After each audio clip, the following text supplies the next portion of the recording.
2023 жылы елімізге 9 миллионнан астам шетелдік туристер келген. Олардың басым бөлігі ресейліктер.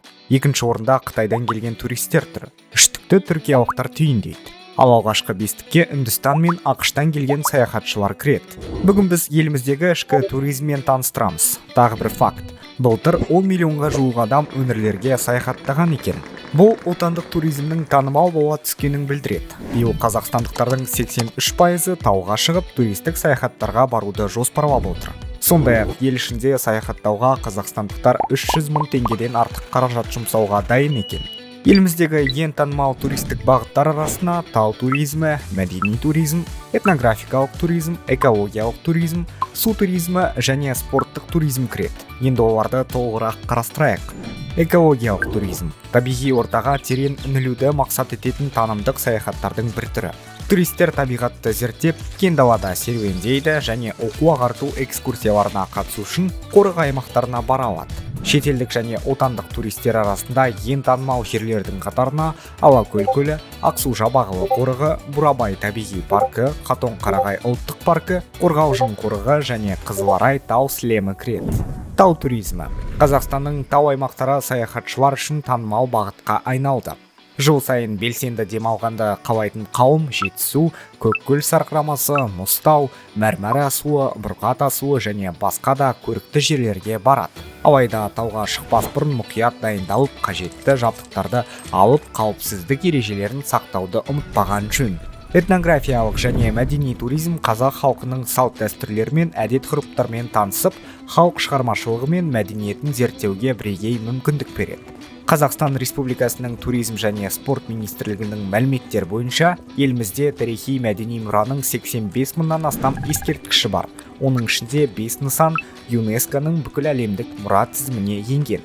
Этнографиялық парктерге барып, қазақ халқының тұрмысы мен мәдениетін тереңірек түсінуге болады. Мұндай көрікті жерлердің ең көбі Қарағанды, Абай және Түркістан облыстарында орналасқан. Су туризмі. Еліміздегі туризм саласының қарқынды дамып келе жатқан салалардың бірі. Визит Қазақстан мәліметтері бойынша су қоймаларының көбі еліміздің оңтүстігінде, Жетісу аймағында орналасқан. Туристер арасында ең танымал Шарын, Көксу, Қаратау, Іле және Шілік өзендері мен Балқаш көлі.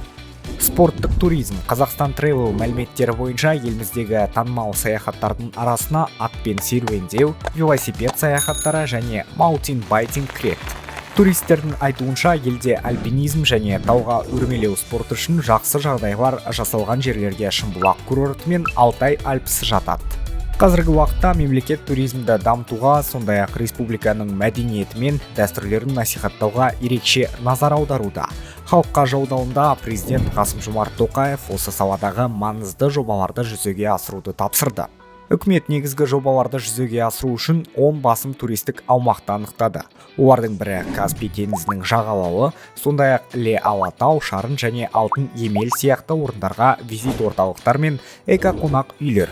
Қазақстан сондай-ақ әлемдік аренада бәсекеге қабілетті бірегей турларды ұсынуға дайын. Мысалы, Ұлы Жібек жолы мен Каспий теңізінің жағалауы бойынша кешенді саяхаттар, Байқоңыр мен Бурабай сияқты жерлер мен Алматыдағы 4 маусымдық турлар. Қазақстанда 2 жастан 17 жасқа дейінгі балаларға тегін әуе билеттерін ұсынатын отбасылық туризм бағдарламасы жұмыс істейді. Балалар тек ата-аналарының сүйемелдеуімен ұша алады. Бағдарлама туроператордан ішкі туризм лицензиясы бар туристік жолдаманы сатып алу кезінде қолжетімді. Бағдарлама шеңберінде балалар билеттерін өтеуге 1612 өтінім беріліп, 3406 бала тегін рейстерді пайдаланды. Айтпақшы, қазіргі уақытта елімізге визасыз кіре алатын мемлекеттердің тізімі 80-ге дейін кеңейтілді. Сонымен қатар халықаралық рейстер желісі де көбейіп жатыр. Соңғы 3 жылда еліміздің туристік саласына 4,4 миллиард инвестиция тартылды. Сондай-ақ 400-ден астам туристік нысан салынды. Республикада Хилтон, Мариот, Виндом, Эйкер және басқалар сияқты 20-дан астам танымал халықаралық желілердің қонақ үйлері де ашылды. Қазақстанның туристік кеңістіктерін ашып, әр саяхаттан ләззат алыңыз. Демалыста көріскенше.